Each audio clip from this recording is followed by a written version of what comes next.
also at the district office early this morning, is just a lot of hope in the air, a lot of really good promise at our schools, and people really excited. So super excited about that. Of course, there's a lot of learning that I have to do still in the district, but I've been talking to educators, I've been meeting with students, I got to meet with the student council this morning, hear their concerns and their hopes and wishes for programming, and be able to see just wonderful opportunities within the school, particularly at the high school with some of the tech and workforce programs, opportunities. I was at Vincent High School with Director Ferdinand last week, or a week before last, I think it was, which was really wonderful to visit as well. So all in all, really great day and great start. And I don't know if you want to say a couple words, President Herndon, or about the start? Yes. Do you want to say a few words? The main thing I'd like to say is welcome.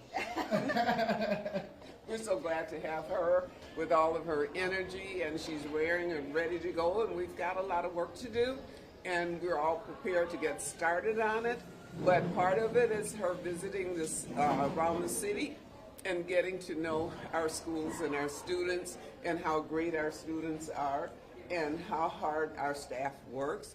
And we're all ready to get going. We've got a lot of work to do in the future, and we're all fired up and ready to go. Yes. I also want to say I've been able, over the past month, since I've been announced as the new superintendent, to meet with many members of the community as well. So that's been really enriching, and there's a lot of goodwill out in the community as well. So just really excited about partnering with our community and having all hands on deck here to be able to make sure that our students are getting what they need. I know school lunch is something you said you hope to improve once you got here. What do you think? I actually liked my waffles today. So that was really good. I had a chance to say hello to the cafeteria staff back there, very busy, and just really wanting the best for our kids. So the MPS office, or the MPD officers, have they started in the schools this morning? 25 officers, yes? They did, yes. Thank you for that question. I was briefed earlier today on the officers. They're all 25 are on duty and doing well, and I checked in with the mayor's office, and there's been no incidents and nothing going on. It's been a great day so far. That's what I have. MPS is due back and forth this afternoon. How are you anticipating that hearing to go?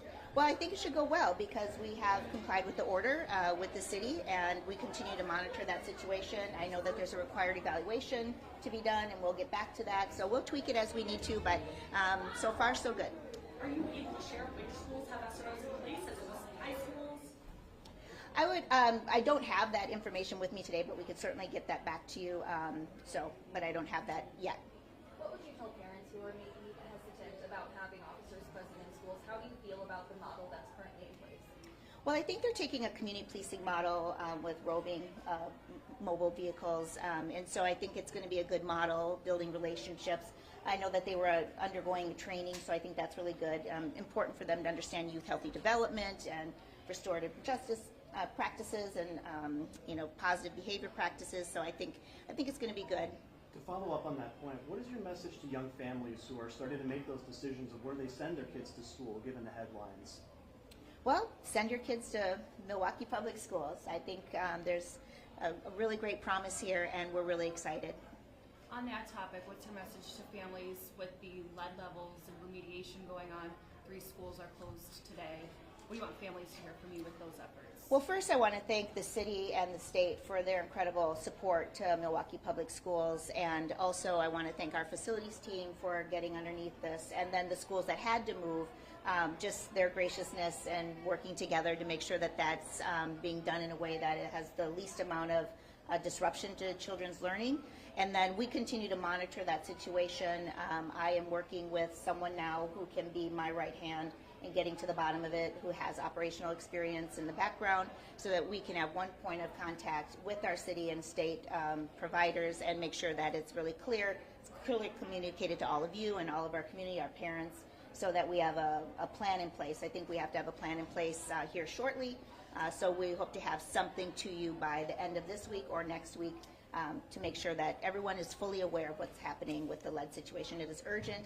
Safety is of the utmost importance to me and to our board and to our whole community, and so we want to make sure we get underneath this and address it properly. Do you have any results from the weekend clinic on the test results? Yes, I believe that we tested 251 students, I believe it was, and there were a handful of students with some elevated lead, and I know that the city is helping to follow up on all of that. One of the things that you have to do is fill vacancies That's within right. your administration. Where are we at in terms of filling those vacancies? What is the process you're using right now? Well, that's a really good question and really important because no one person does this work alone. You need a full team of people, and there are vacancies currently in the executive team. And so you'll start to see faces already this week from people that I'll have on a transition team that are going to support me while we also identify and get those posted. I'm going to be using a search firm in order to get some of those posted, get the best nationally and internally to be able to apply for those positions. And then we will be able to move forward with those critical hirings.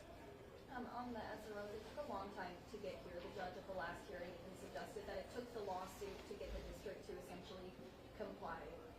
Would you have done things differently should you have been superintendent when this law was put in place?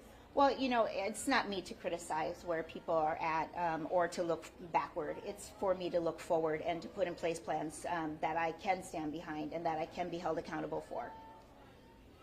I know that the process was to put 25 SROs in schools. To my understanding, 48 were trained.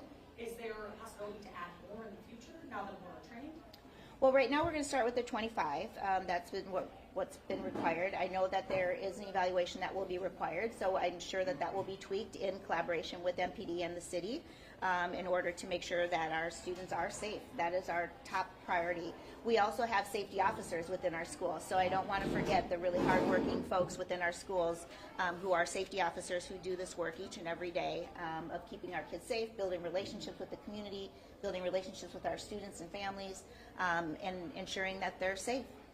You have a lot of different things to tackle here. Day one, what is paramount to you? What do you think is number one on your list? Number one on my list is lead. So that's number one, making sure that parents know that our schools are safe to send them to, and our students feel comfortable coming to school. So getting underneath that is my number one priority. And then, of course, next is hiring the team. That is extremely important so that we can actually get to the work. And then academics and getting our academic program in order. Now, do you plan to be in attendance today at the SRO hearing in court? I do not plan on being there. We will have staff there. You had talked about having some listening sessions right off the bat. Have you got those on the calendar yet? When they're going to be taking place? I have been in listening mode since I was announced. So I've had a number of dozens of meetings with community folks who are very interested, internal folks, with board, obviously, with our educators. I'm meeting with the teachers, the MTEA today. I'm also going to be meeting with the principals this evening. Really critical to be meeting with the folks who are on the ground doing the work each and every day. As for a more formalized listening session, that was called for in the operational audit. And so I'm going to be working to be able to do that. Probably late spring we'll get started on that, and mostly through the summer where parents have time to come and the community has time to actually engage. And then probably more formalized kind of reporting after we get the academic audit, match that with the operational audit and the facility audit that was done last year, taking those three pieces of information with the high level points to our community and asking them to respond to that. And then that will hopefully coalesce into what will become a larger and broader strategic plan that the board can be informed and make some really clear goals and set direction for the next 5 years. I know that you've been since your name superintendent last month. You've been meeting, like you said, with various people in the school district. Have you come up with any ideas for what you want your vision of MPS to be so far? And can you share any of that? Well, my vision is one that's community-led and community-driven, and so it's going to be really important that the community feeds that vision, and I've been doing listening and discerning right now, but obviously it will be to improve academic achievement and outcomes and life outcomes for our children. I think that is what's going to be critical, and also providing equitable opportunity from each of our high schools and each of our neighborhoods for our students. Operationally, it is that we are delivering on the excellence that we promise. to our communities, that we're good stewards of the public's trust. I think that that is absolutely critical, that we're using their resources that they have entrusted with us well for the benefit of the students and of the community. One more question. Okay. Congratulations, welcome to Milwaukee. Just kind of the main takeaway you want parents to have tonight when they're watching this. Is that I want to partner with parents, and I want to thank them for their patience this past year, and I want to thank the board for their trust in me and bringing me to Milwaukee. I think I'm uniquely positioned to be able to work alongside all of you in the community, particularly with our parents, and providing the kind of district that they want for their children. Thank you.